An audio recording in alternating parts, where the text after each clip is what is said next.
നമ്മൾ തയ്യാറാക്കുന്നത് എല്ലാവർക്കും ഒരുപോലെ ഇഷ്ടമുള്ള ഒന്നാണ് ചക്ക വറുത്തത്. അപ്പോൾ ഇപ്പോൾ ചക്കയുടെയൊക്കെ സമയമാണ്. അത് ചക്ക മൂത്തൊക്കെ കിട്ടിയിട്ടുള്ളതൊക്കെ വറുത്ത് വെക്കാൻ വേണ്ടി നല്ല ടേസ്റ്റാണ് കഴിക്കാനായിട്ട്. ഇപ്പൊ ഇവിടെ ഞാൻ ഒരു ചക്ക വെട്ടി കുരുവെല്ലാം കളഞ്ഞ് കറക്റ്റ് ആക്കി എടുത്ത് വെച്ചേക്കുന്നതാണ്. അപ്പം ഇനി നമുക്കിതൊന്ന് അരിഞ്ഞെടുക്കാം. അപ്പൊ അരിയുമ്പോൾ നമ്മൾ ആദ്യം തന്നെ ചക്കയുടെ ആ മുകൾ ഭാഗം ഒന്ന് കട്ട് ചെയ്ത് മാറ്റണം. എന്നിട്ട് നമ്മളത് നമ്മൾ മാറ്റി വെച്ചാൽ നമുക്കത് ചക്ക കറിയൊക്കെ വെക്കാനായിട്ട് എടുക്കാം. നമ്മൾ കളയണ്ട, അത് വെച്ച് നമുക്ക് ചക്ക കറിയൊക്കെ ഉണ്ടാക്കാം. എന്നിട്ട് നമ്മൾ ഇത് അരിഞ്ഞെടുക്കുവാണെങ്കിൽ നല്ല ഒരേ കനത്തിൽ നമുക്ക് കിട്ടും. അതല്ലെങ്കിൽ ആ മുകൾ ഭാഗം കട്ടിയായിട്ടിരിക്കുമ്പോൾ നമ്മൾ പൊരിച്ചെടുക്കുമ്പോഴത്തേക്ക് ആ ഭാഗം മുറുകി കിട്ടാനായിട്ട് പാടായിരിക്കും. അപ്പോൾ ഒരേപോലെ മുറുകിയില്ലെങ്കിൽ നമ്മൾ പൊരിച്ചെടുത്ത് വെച്ച് കഴിയുമ്പോൾ അത് തണുത്ത് പോകും പെട്ടെന്ന് തന്നെ. അപ്പൊ ഇങ്ങനെ കട്ട് ചെയ്ത് മാറ്റിയതിനു ശേഷം നമ്മൾ ഒരേപോലെ മുറിച്ചെടുക്കുവാണെങ്കിൽ അത് ഒരേ മൂപ്പിൽ തന്നെ നമുക്ക് വറുത്ത് കിട്ടും. അതുപോലെ തന്നെ എല്ലാ ചക്കയും നമുക്ക് പൊരിക്കാവുന്ന ചക്കയല്ല, പൊരിക്കാവുന്ന ചക്ക മാത്രമേ നമ്മൾ പൊരിക്കാനായിട്ട് എടുക്കാവുള്ളൂ. കാരണം അല്ലാത്ത ചക്ക എടുത്തു കഴിഞ്ഞാൽ നമുക്കത് എണ്ണയിൽ ഇട്ടാൽ പാകത്തിൽ മുറുകി കിട്ടില്ല. പിന്നെ ഇപ്പം മഴക്കാലം ആയതുകൊണ്ട് തന്നെ ചക്കയ്ക്ക് പൊരിക്കുന്ന ചക്കയാണെങ്കിൽ തന്നെ പൊതുവെ വെള്ളത്തിന്റെ അംശം കൂടുതലായിരിക്കും. അതുകൊണ്ട് നമുക്കത് മുറുകി കിട്ടാനായിട്ട് സമയം കൂടുതലെടുക്കും. അതേസമയം മഴയൊക്കെ പെയ്യുന്നതിന് മുമ്പ് ചക്ക മൂത്ത് കിട്ടുവാണെങ്കിൽ നമുക്ക് ഇപ്പം എടുക്കുന്നതിന്റെ പകുതി സമയത്തിന് തന്നെ ചക്ക നമുക്ക് മൂത്ത് റെഡിയാക്കി എടുക്കാനായിട്ട് പറ്റും.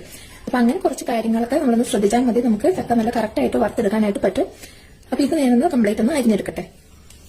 അതുപോലെ തന്നെ നമ്മൾ ചക്ക അരിഞ്ഞെടുക്കുന്നത് ഒരു മുറത്തിൽ എന്തെങ്കിലും ഇതുപോലെ നിരത്തി ഇട്ട് കൊടുക്കണം. അങ്ങനെ നിരത്തി ഇട്ടാൽ തന്നെ അതിലുള്ള വെള്ളത്തിന്റെ അംശം പെട്ടെന്ന് ഒബ്സർവ് ആയി പൊക്കോളും. അപ്പൊ തന്നെ നമുക്ക് പൊരിക്കാൻ ഇടുമ്പോഴത്തേക്ക് വേഗം തന്നെ മുറുകി കിട്ടാനും ഒക്കെ സഹായിക്കും. ഇപ്പൊ ഇവിടെ ഞാൻ പകുതിയോളം ചക്ക മുറിച്ചെടുത്തിട്ടുണ്ട്. ഇതുണ്ട്. അപ്പൊ ഇനി ഇത് നമുക്കൊന്ന് പൊരിക്കാനായിട്ട് ഇടാം. കാരണം ഇത് നമ്മൾ പൊരിക്കാനായിട്ട് കുറച്ച് സമയം എടുക്കും നമുക്ക് പൊരിച്ച് കിട്ടാനായിട്ട്. അപ്പൊ ആ സമയം നമുക്ക് ബാക്കിയുള്ളത് അരിഞ്ഞെടുത്താൽ മതി.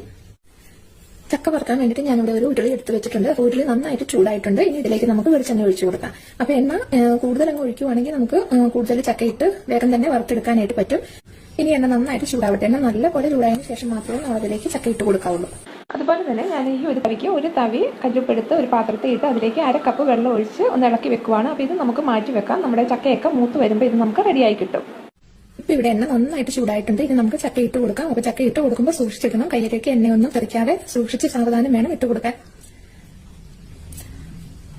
ചക്ക ഇട്ട് കൊടുത്തു കഴിയുമ്പോൾ നമ്മൾ ഉടനെ തന്നെ ഇട്ട് ഇളക്കരുത്. ജസ്റ്റ് ഒന്ന് പതുക്കെ ഒന്ന് നമ്മളെല്ലാ ആ എണ്ണയുടെ എല്ലാ ഭാഗത്തേക്കും ആകുന്ന പോലെ ഒന്ന് ആക്കി കൊടുത്താൽ മതി. അത് കഴിഞ്ഞ് അത് അങ്ങനെ തന്നെ കിടന്ന് ഒന്ന് മുറുകി വന്നതിന് ശേഷം മാത്രം നമ്മൾ ഇളക്കി കൊടുത്താൽ മതി. ഇപ്പൊ നമ്മൾ ചക്ക ഇട്ട് കൊടുത്തിട്ട് 10 മിനിറ്റ് ആയിട്ടുണ്ട്.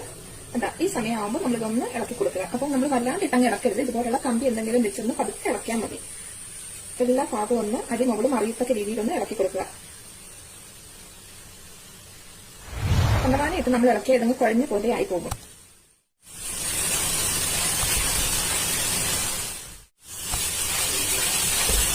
ഇപ്പൊ ഇവിടെ ഒരു 20 മിനിറ്റ് കൂടി ആവശ്യമുള്ള നമ്മൾ ചക്ക ആദ്യം ഇളക്കി കൊടുത്തതിന് ശേഷം ഇതാക്കിയെടുക്കുന്നുണ്ട്. ഇപ്പൊ ഇവിടെ ഇതൊരു ഏകദേശം മൂത്തായി വരാറായിട്ടുണ്ട്. ചക്കയുടെ കളറൊക്കെ മാറി ഇതായി വരുന്നുണ്ട്. ഇപ്പൊ നമ്മൾ ചക്ക ഇങ്ങനെ ഇളക്കുമ്പോൾ സൗണ്ട് കേൾക്കുന്നുണ്ടോ? ഈ ഒരു സമയമാകുമ്പോൾ നമ്മൾ ഇതിലേക്ക് ഉപ്പ് ഒഴിച്ചു കൊടുക്കണം. അപ്പൊ നമ്മൾ നേരത്തെ കലക്കി വെച്ചേക്കുന്ന ഉപ്പിൽ നിന്ന് നമുക്ക് കുറച്ച് ഉപ്പ് ഒഴിച്ചു കൊടുക്കാം. ഇപ്പൊ ഞാൻ അതിൽ ഒരു തവി ഉപ്പാണ് ഒഴിച്ചേക്കുന്നത്. അപ്പൊ ആദ്യം ഒഴിക്കുമ്പോൾ നമുക്ക് അത്രേ ഒഴിച്ചു കൊടുക്കാം. പിന്നെ അടുത്ത ട്രിപ്പൊക്കെ ഇടുമ്പോൾ ഉപ്പിന്റെ അളവ് കുറച്ച് ഒഴിച്ചാൽ മതി. കാരണം ഈ എണ്ണയിൽ ഉപ്പിന്റെ അംശം ഉണ്ടാകും.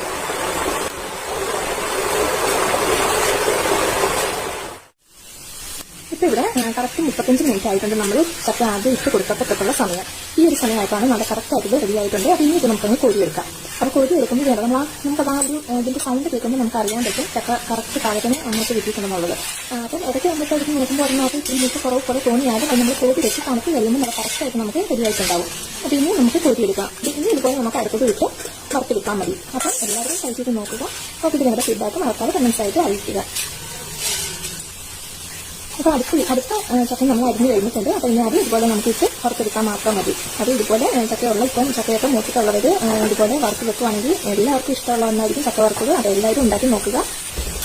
അതുപോലെ തന്നെ നമ്മൾ വറുത്തെടുക്കുന്ന ചക്ക നന്നായിട്ട് എയർടൈറ്റ് ആയിട്ടുള്ള പാത്രങ്ങളിൽ വേണം നന്നായിട്ട് ചൂടാറിയതിന് ശേഷം ഇട്ട് അടച്ചു വെക്കാം. അങ്ങനെ വെച്ച് കഴിഞ്ഞാൽ എത്ര നാൾ വേണമെങ്കിലും നമുക്ക് ചക്ക കേടാക്കാതെ ഇരുന്നോളും.